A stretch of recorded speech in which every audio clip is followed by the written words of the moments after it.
안녕하세요. 네, 오늘 이 자리에 오신 여러분 모두를 진심으로 환영합니다.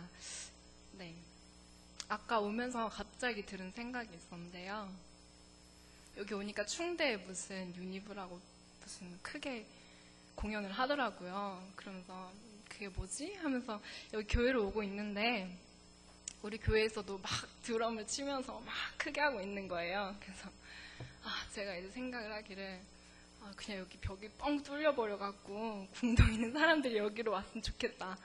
충대에 있는 모든 사람들, 그리고 여기 유성 지역, 그리고 대전, 우리나라까지 이렇게 다 하나님을 찬양하는 그 자리에 왔으면 좋겠다, 이런 소망이 생기더라고요.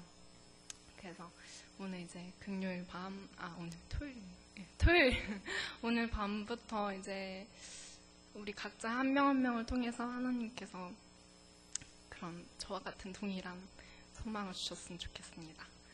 네, 간증을 시작하겠는데요.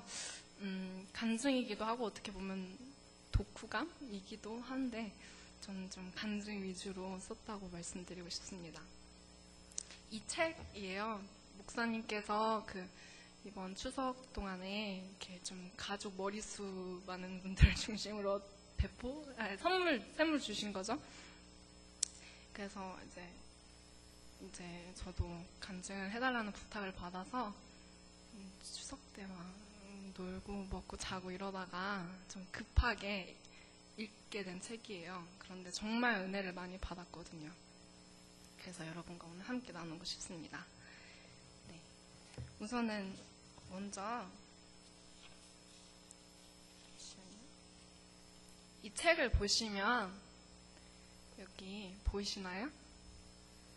여기 막 이렇게 사람들 보이죠? 여기가 다 애들이에요. 아프리카, 우간다에 있는 애들이고, 잘 안 보이실 테지만 여기 가운데 있는 여자아이가 케이티라는 여자아이입니다. 지금 23살이라고 하는데 만으로 따지면 저보다 나이는 많지만 한국 나이로 따지면 저랑 비슷한 또래라고 볼 수 있겠죠. 네. 그래서 제가 이 책을 얼른 읽어야 되겠다는 마음에 이렇게 들고 다녔습니다. 막 들고 다니면서 읽고 이러다 보니까 이 책 이름이 엄마라고 불러도 돼요? 이거거든요. 그랬더니 주변에 있던 친구들이 다 궁금한 눈빛으로 다 물어봅니다. 왜 이 책이 왜 읽어? 이러다가 또 어떤 친구는 우스갯소리로 저한테 물어보더라고요. 뭐야, 너 벌써 엄마가 되고 싶은 거야? 막 이러는 거예요. 그래서 그렇게 우스갯소리로 물어봤지만 저는 그때 그냥 웃고 넘겼어요. 그렇지만 지금 제가 다시 대답해야 된다면은 이렇게 말하고 싶어요. 응, 엄마가 되고 싶어. 그런데 그냥 엄마가 아니라 영혼을 품는 열방의 어미가 되고 싶어 라고 다시 말하고 싶습니다. 제가 이제 간단하게 이 책 내용에 대해서 설명을 해드리자면은 이 책은 케이티라는 지금 저와 비슷한 또래 나이인 지극히 평범한 미국의 소녀가 만 19살의 나이로 우간다라는 중앙아프리카 그곳에 간 일을 쓴 거예요. 그러면서 이제 하나님의 부르심을 받고 가서 14명 가까이 되는 현재 아이들을 입양해서 이렇게 키우고 있었던 이들을 쓴 인입니다. 제가 방금 부르심을 받고 갔다라고 했는데 여기서 중요한 것은 갔다이었습니다. 그녀가 그곳에 가기 전에 14명이나 되는 아이들을 자기 자녀로 입양을 할 줄 상상이나 했었을까요? 아니면 자기가 그곳에 가서 400명이나 되는 아이들을 후원할 수 있는 아마지다. 이게 진리라는 뜻이래요. 그 우간다어로. 이런 이렇게 사역 단체를 그 소녀가 단체를 설립할 수 있을 거라고 상상이나 했을까요? 가기 전에? 그런데 케이티는 이렇게 말했습니다. 우간다에 갔다는 것은 바로 선택이었다고요. 그렇게 순종하고 갔더니 절대 상상할 수 없었던 일들이 자신을 통해서 하나님께서 이루셨다고 고백했습니다. 그녀의 선택을 통해서 하나님께서 행하신 것입니다. 물론 지금도 행하고 계심을 제가 이 책을 통해서 느꼈고요. 그녀에게는 부족하지 않게 자신을 뒷받침해 주시는 부모님과 멋진 남자친구, 좋은 친구들, 게다가 살기 편한 미국이라는 곳에 있었습니다. 집 근처에 호수도 흐르고 하늘도 맑고 자기가 원하면 사 먹을 수도 있고 그렇지만 그 지구 반대편에 있는 나라에 간다는 게 쉽지 않았을 것입니다. 다른 여느 또래들과 같이 대학생이 되고 일자리를 찾고 남자친구와 행복하게 결혼을 하고 알콩달콩하게 행복하게 아이를 낳아서 그런 예쁜 집에서 살고 싶은 소망이 왜 없었겠어요. 저도 그런데, 저 같은 비슷한 또라이 여자인데 자기도 그렇게 썼더라고요. 그런데 이 책 속에서 케이티는 이렇게 말합니다.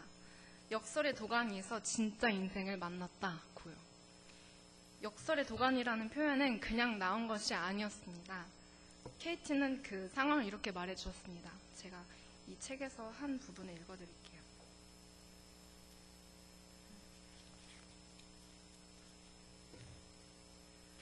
정말이지 패러독스가 아닌 게 하나도 없었다. 말 한가운데 있는 푸세식 화장실에 쭈그리고 앉아 고약한 냄새와 거대한 파리와 바퀴벌레들이 입에 들어오는 걸 막기 위해 입술을 꽉 다물고 볼일을 보다가 나일강을 바라보며 신선한 공기를 들이마시며 천국이 따로 없었다. 여러분은 정말 행복한 화장실에서 볼일을 보고 계신 것입니다. 그런데 케이티가 정말 말하고 싶은 것은 따로 있었습니다. 그 뒤에 있었던 내용인데요.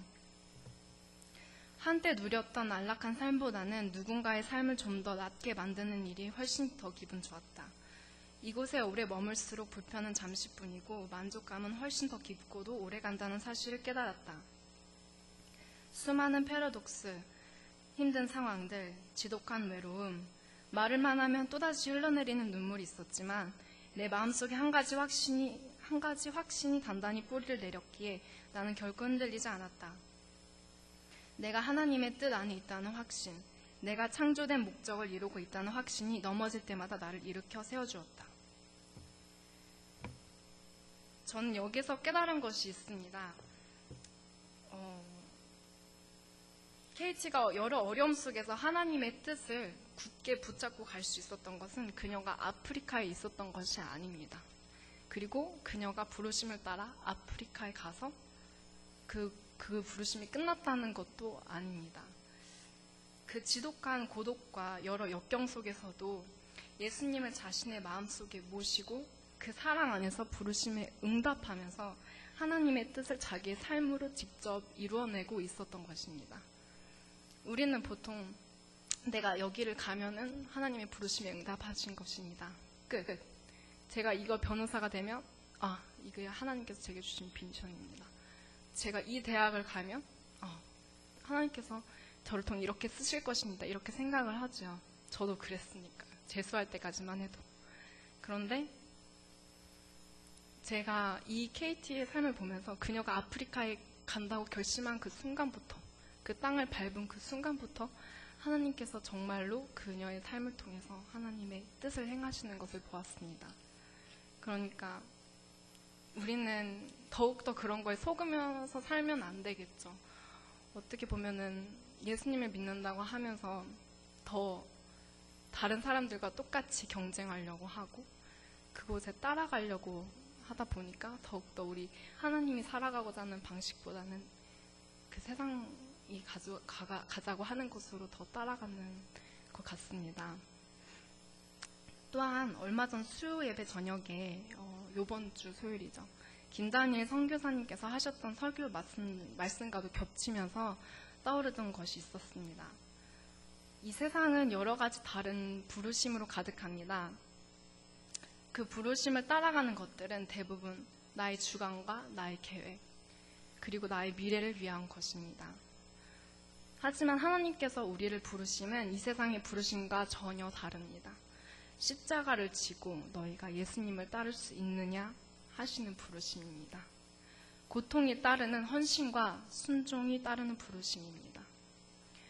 그러나 동시에 승리를 약속하신 부활을 우리에게 보여주셨고 약속하셨습니다. 그렇기 때문에 우리는 그 길을 걸어갈 수 있는 것입니다. 그리고 제가 이제 읽다가 마태복음 16장 말씀을 주셨는데요. 예수님은 우리에게 직접 이렇게 말씀하셨습니다. 이에 예수께서 제자들에게 이르시되 누구든지 나를 따라오려거든 자기를 부인하고 자기 십자가를 지고 나를 따를 것이니라. 누구든지 제 목숨을 구원하고자 하면 잃을 것이요 누구든지 나를 위하여 제 목숨을 잃으면 찾으리라 라고 말씀하셨습니다. 그 중에 KT가 어떤 상황이 있었냐면요. 이렇게 자기의 자녀들이라고 이제 생각되는 14명의 아이들이 있잖아요.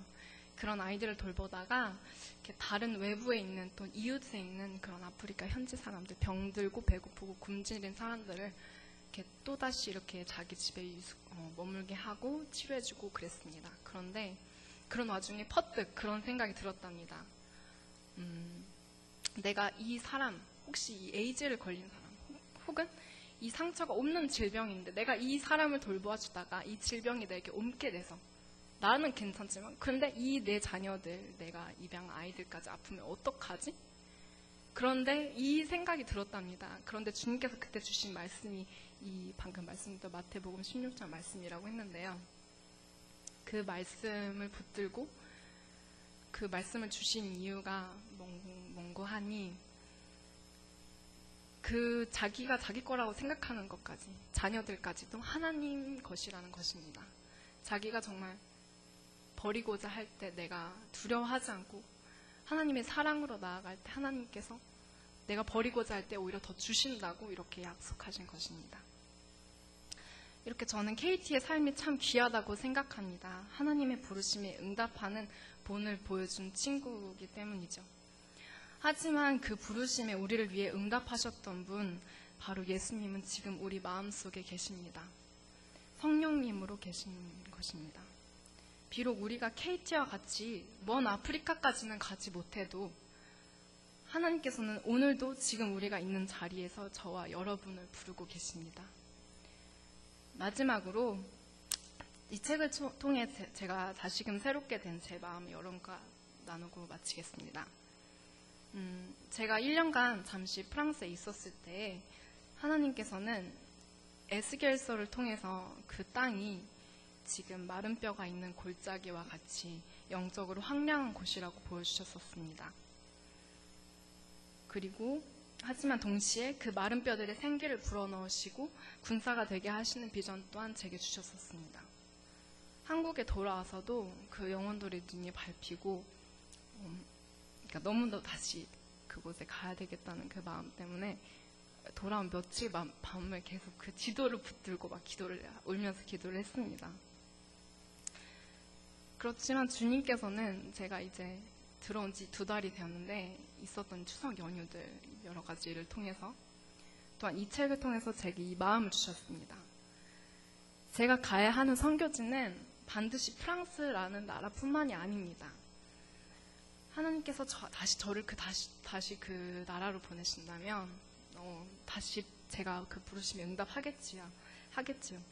하지만 지금 당장 제 곁에 있는 선교지는 제 가족, 제 주변, 제 친구들, 제가 다니는 학교, 그리고 이 이웃들, 우리 사회와 우리나라부터입니다. 저는 지금 제 안에 계신 예수님께 모두 다 내어드리고 부르시는 곳에 가고 싶습니다. 그 부르심에 응답하고 싶습니다. 그 부르심에 응답할 때 성령님께서 우리와 함께 하실 때 KT뿐만이 아니라 여러분 모두가 열방의 어미 또는 아비가 될 수 있다고 믿습니다.